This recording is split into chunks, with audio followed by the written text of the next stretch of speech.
வணக்கம் நண்பர்களே, இது Prakash India from YouTube channel.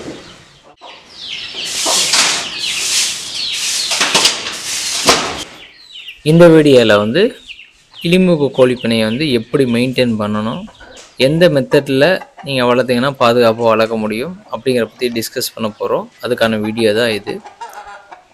வாங்க வீடியோக்குள்ளே போகலாம். இந்த வீடியோவில் நீங்கள் பார்த்துருக்குது நம்ம பண்ணை தான். இது கிளிமூக்கு கோழி, விசிறிவால் கோழி இருக்கக்கூடிய பண்ணை. அது நம்ம பண்ணையில் கிட்டத்தட்ட 3 சேவல் வச்சுருக்கோம். பெரிய சேவலில் கிளிமூக்கு சேவல், ப்ரீடிங் சேவல். கோழிகள் ஒரு 10 கோழி பக்கத்தில் இருக்குங்க. இப்போ நம்ம பார்த்துட்ருக்க பண்ணையில் நீங்கள் சைடில் பார்த்தீங்கன்னா தெரியும், ஃபென்சிங் போட்டு ப்ளஸ் மேலே வலை கட்டியிருப்பேன். ஸோ இதெல்லாம் எதுக்குன்னு உங்களுக்கு பார்க்கும்போது தோணியிருக்கும். ஸோ அதுக்கப்புறம் இந்த பண்ணைக்குள்ளே கூடையாக நிறையா அடைச்சிருப்பேன். இதுவும் பார்த்தீங்கன்னா எதுக்குன்னு உங்களுக்கு தோணியிருக்கும். கூடைகள் எதுக்குன்னா சின்ன சிக்ஸ் வளர்க்குறதுக்கு கூடைகள் பயன்படுத்தணும். ஏன்னா சில பேர் பேசிக்காகவே தெரியாமல் இருப்பாங்க, அவங்களுக்கு தான் இந்த வீடியோ நான் சொல்லிகிட்ருக்கேன்.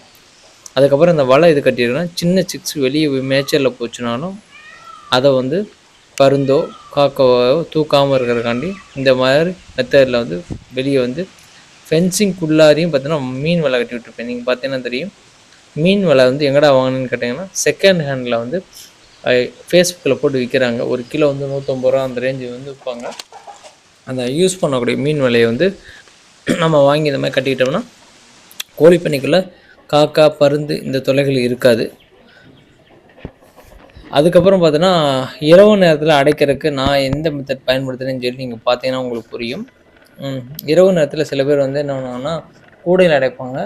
ஏன்னா சின்ன சிக்கு பத்தில் கூடையில் அடைக்கலாங்க. பெரிய கோழியை கூடையில் அடைச்சிங்கன்னா அது அவ்வளோ சரிப்பட்டு வராது. ஏன்னா வால் உடையிறக்கான வாய்ப்பு இருக்குது. அதுக்கப்புறம் கோழிகள் நிறைய இருக்கும்போது நமக்கு மெயின்டெனன்ஸ் அதிகமாக வரும். ஏன்னா ஒவ்வொரு கோழியாக பிடிச்சி அடைக்கணும். ஒரு கோழிக்கு 2 கோழி அடைச்சிட்டுனா ஒன்றுக்கு ஒன்று கொத்திக்கிறக்க வாய்ப்பு இருக்குது. அது வால் உடஞ்சிரும் சேவலுக்கு. ஸோ பெஸ்ட்டு மெத்தட் அதெல்லாம் உள்ள கூடைக்குள்ள பாம்புகள்லாம் போயிடும். ஸோ இந்த மாதிரி விஷயங்களை அவாய்ட் பண்ணுறதுக்கு நம்ம என்ன பண்ணலாம்னா, இந்த மாதிரி ஒரு குச்சியில் ஏற்றி விட்டிங்கன்னா பாம்பு அதேமாதிரி லைட்டு போட்டிருக்கணுங்க. கட்டாயம் லைட்டு போட்டிருக்கணும். நம்ம பண்ணையில் பாருங்கள் லைட்டு போட்டிருக்கேன், காட்டுவேன் பாருங்கள். லைட்டு ஏன் போடணும்னா நைட்டு பாம்பு சில நேரத்தில் வருங்க. கோழி பண்ணினாலே பாம்பு அசால்ட்டாக உள்ளே வரும்.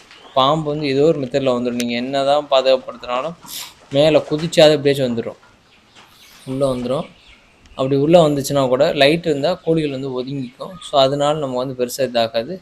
கீழே தரை மண் தரை, எப்படி தரை வேணால் இருக்கலாங்க. சிமெண்ட் தரை தான் போகணும் அவசியம் கிடையாது. சும்மா சாதாரண எந்த தரை வேணாலும் நீங்கள் வச்சுக்கலாம்.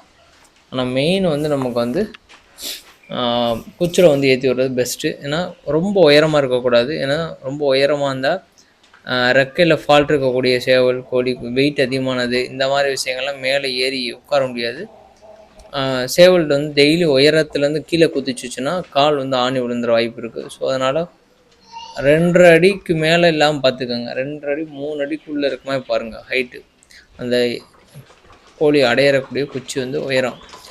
இது உங்களுக்கு நீங்கள் மலையில் நனையிற மாதிரி ஓப்பன் ஏரியாவாக இருந்துச்சுன்னா இன்னும் உயரமாக தான் போடணும். அதாவது நான் சொல்ல ஃபென்சிங் எல்லாம் இருந்து ப்ராப்பராக இருந்து ஒரு குறிப்பிட்ட ஏரியாவுக்குள்ளே நீங்கள் கோழி வளர்த்திங்கன்னா நைட்டு வேறு நாய்களோ நரிகளோ வர முடியாதுன்னா மட்டும்தான் இந்த மாதிரி 2.5 அடி 3 அடி உயரத்தில் போட சொல்கிறது. நீங்கள் வச்சுருக்க இடம் பாதுகாப்பு இல்லை, உள்ளே வேறு நரி கூட வரலாம் அப்படின்னு சொல்லி நீங்கள் ஃபீல் பண்ணிங்கன்னா நீங்கள் உயரமாக தான் போட்டாகணும். உங்களுடைய இடத்துக்கு தகுந்த மாதிரி போட்டுக்கோங்க. பண்ணை அதேமாதிரி மெத்தட் க்ளீன் பண்ணுறத பார்த்தோன்னா ரெகுலராகவே பண்ணையை க்ளீன் பண்ணிக்கிட்டே இருக்கணுங்க. டெய்லியுமே சுத்தம் பண்ணிடணும். டெய்லியுமே நீங்கள் சுத்தம் பண்ணலைன்னா உங்களுக்கு கிருமிகள் பிரச்சனை கோழிகளுக்குள்ளேயே நோய்கள் இன்ஃபெக்ஷன் வர வாய்ப்பு இருக்குது. ரெகுலராக சுத்தம் பண்ணி ஃபீடு டெய்லி ஒரு முறை வச்சு தண்ணியும் புது தண்ணி வச்சுட்டிங்கன்னா கோழிகளுக்கு பெரும்பாலும் நோய் வராது. மழை காலத்தில் மட்டும் தண்ணி சுடு தண்ணி வச்சா போதும். மழை காலம் பனி காலத்தில் மட்டும் கொதிக்க வச்சா போதும். மற்றபடி கோழிகள் ஆரோக்கியமாக இருக்கும்.